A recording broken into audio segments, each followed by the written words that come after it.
Final గా ఒక్క ప్రశ్న, మా వాళ్ళు ఇంకొక ప్రశ్నతో దీంతో ముగించేస్తాం. మేము ఎంత ప్రయత్నిస్తున్నా కూడా, ఇది ఇక్కడ డబ్బుతో సంబంధం లేకుండా, వాళ్ళు ఏదైనా ఒక కార్యక్రమం కోసం కానీ, లేకపోతే ఒక ఉద్యోగం కోసం కానీ, ఏదైనా ఒక సంకల్పం చేసుకొని ధార్మికంగా ఎంత ప్రయత్నిస్తున్నా కూడా ఫలితం రావట్లేదు. అది ఎందువల్ల అలా జరుగుతుంటది? అలా కాకుండా మేము అనుకున్నది దక్కాలి అంటే ఎలాంటి ప్రయత్నాలు చేయాలి? ఏమన్నా పూజ కానీ ఇలాంటివి ఏమన్నా ఉన్నాయా? అంటే వాళ్ళ ఒక ఉద్యోగ అభివృద్ధి కావచ్చు, వ్యాపార అభివృద్ధి కావచ్చు, లేకపోతే వాళ్ళ ఉన్నతి అభివృద్ధి విద్యలో కావచ్చు, వాళ్ళ ప్రయత్నం పదే పదే విఫలం అవుతూ ఉంటుంది. అలా విఫలం కాకుండా ప్రయత్నం సఫలమై అనుకున్నది సాధించాలి అంటే ఏం చేయాలి? ఏ పని సాధించాలన్నా జీవితంలో ఒక గురువు ఆదర్శంగా తీసుకోవాలి. మామూలుగా అంటుంటారు కదా, గైడు ఫిలాసఫరు అన్నీ వాళ్ళే అన్నట్టుగా వాళ్ళు అనుకుంటూ వెళ్తుంటారు.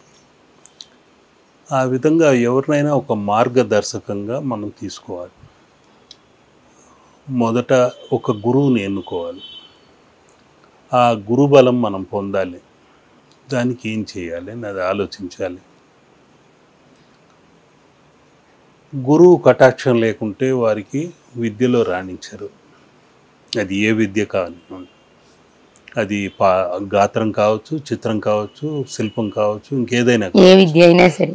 ఉద్యోగంలో ప్రమోషన్ రావాలన్నా, ఉద్యోగం దొరకాలన్నా కూడా వారికి గురుబలం ఉండాలి. లేకుంటే వచ్చిన ఉద్యోగం 3 రోజులే ఉంటుంది, ఊడిపోతుంది.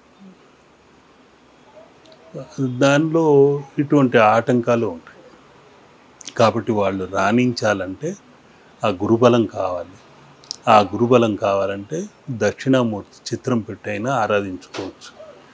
దక్షిణం గోడకి ఆ దక్షిణామూర్తిని పెట్టి ఓం శ్రీ మేధా దక్షిణామూర్తి అయి నమః, ఓం శ్రీ మేధా దక్షిణామూర్తి అయి నమః అని తెల్ల శనగలు, కాబూలి శనగలు నానబెట్టి హారంగా 108 ఒక హారంగా తయారు చేసి ఆయనకు వేయచ్చు. లేదు నైవేద్యంగా పెట్టి ఎవరికైనా ప్రసాదంగా పంచిపెట్టవచ్చు.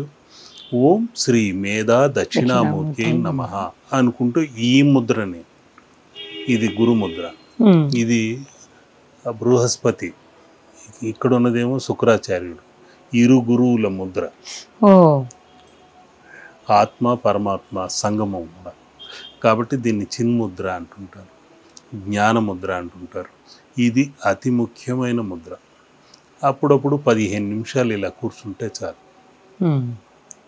ఇంకా వాళ్ళని యాచించాలి గురువుని, అయ్యా నాకు విద్య చెప్పండి, జ్ఞానదానం చేయవయ్యా అంటూ మనం యాచించాలి. ఇప్పుడు మన ఆలయంలో అన్నిటికంటే అన్నదానము, వస్త్రదానము, ఇటువంటి వాటికి అన్నింటికంటే ముఖ్యమైనది జ్ఞానదానం. డబ్బు ఈరోజు ఉంటుంది ఇస్తాము, లేకుంటే బియ్యమో పప్పు ఉప్పు ఇస్తాం, అది 1-2 రోజుల్లో ఖాళీ చేస్తాం, అయిపోతుంది. కానీ జ్ఞానం జీవితాంతం ఉంటుంది, ఎవరు దోచుకోలేరు. అది పెరిగేదే కానీ తరిగేదంటూ ఉండదు. కాబట్టి వాళ్ళని ఇలా యాచిస్తూ గురువు దగ్గర ఆ జ్ఞానాన్ని పొందాలి. ఆ గురువు కటాక్షం ఉంటే వాళ్ళే ఆ గురువు అనుగ్రహంతో రాణిస్తారు. ఏ విద్యలో కానివ్వండి, ఏ ఉద్యోగం కానివ్వండి, అన్నిట్లోనూ రాణించటమే కాకుండా వాళ్ళు ఇతరులకు గురూపదేశం చేసే స్థాయికి వెళ్ళడం జరుగుతుంది. ధన్యవాదాలు గురుగారు, చాలా చాలా మంచి విషయాలు చెప్పారు. మళ్ళీ ఇంకొక ఎపిసోడ్ లో ఇంకా తెలుసుకోవాల్సి ఉన్నాయి. నేను ముందుగా చెప్పినట్టు మీ దగ్గర నిజంగానే అక్షయ పాత్ర, మా ప్రేక్షకులు ఎంత కావాలంటే అంత తీసుకునే ప్రయత్నం ఉంది. మరోసారి మళ్ళీ మీ సమయం తీసుకొని ఇంకొన్ని ప్రశ్నలతో మీ ముందుకు వస్తాం గురుగారు. చూశారు కదా, మీరు అడిగిన ప్రశ్నలకి సమాధానాలు తెలుసుకునే ప్రయత్నం చేశాం. అలానే చిత్ర చిదంబర రహస్యం గురించి కూడా తెలుసుకున్నాం. మనం కుమారస్వామి యొక్క విగ్రహ ప్రతిష్ఠ తొందరలోనే ధ్యాన మందిరంలో జరగబోతుందని గురువు గారు చెప్పారు. ఆ విగ్రహ ప్రతిష్ఠ జరిగిన తరువాత మేము మళ్ళీ ఆ దేవాలయాన్ని, ఆ ధ్యాన మందిరాన్ని చూపించే ప్రయత్నం కూడా చేస్తాం. ఇంకొన్ని ప్రశ్నలతో మరో వీడియోతో మళ్ళీ కలుద్దాం. నమస్తే. శుభం శుభం. లోకా సమస్త సుఖినో భవంతు.